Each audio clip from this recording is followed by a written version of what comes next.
লাগতেছে, যেটা সত্যি কথা। আমি বলতে পারবো না এদের কাছে কেমন লাগতেছে ওই জিনিসটা। সামান্য একটা টুর্নামেন্টে হেরে গেলে আমাদের কেমন লাগে, এটা তো আরো বিশ্বের জন্য খেলতেছে, ওরা পুরা বাংলাদেশের জন্য খেলতেছে বিশ্বমঞ্চে।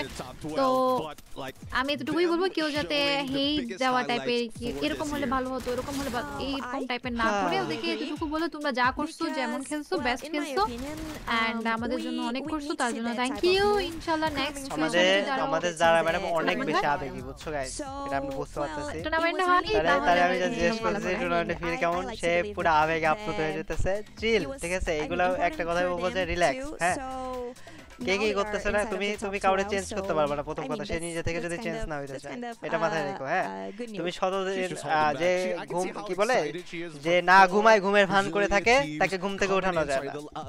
চেঞ্জারে কাউরে চেঞ্জ করা যায় না, যত কিছু বলো আর না বলো, সে নিজে থেকে চেঞ্জ না হইতে চায় না। আর একটা কথা, লেটস সি, এই টুর্নামেন্টের মধ্যে কোন টিমের খেলা সবচেয়ে ভালো লাগছে তোমার? ইভোসদের গেমপ্লে অনেক ভালো ছিল, এন্ড এটা কি তোমার, এটা কি ইভোসে তুমি আগে থেকে চিনো এইজন্য নাকি মানে না নরমালি? ওদের গেমপ্লে ভালো ছিল। হ্যাঁ, ওরা হচ্ছে কি মানে না পুশ না রাশ, ওরা হচ্ছে কি ওদের অ্যাঙ্গেলেই খেলে আসছে সব ম্যাচ, আর ওদের সামনে 4v4 যে ফাইট গুলো হইছে ওরা খুব ইজিলি ওগুলো বের করে আনছে।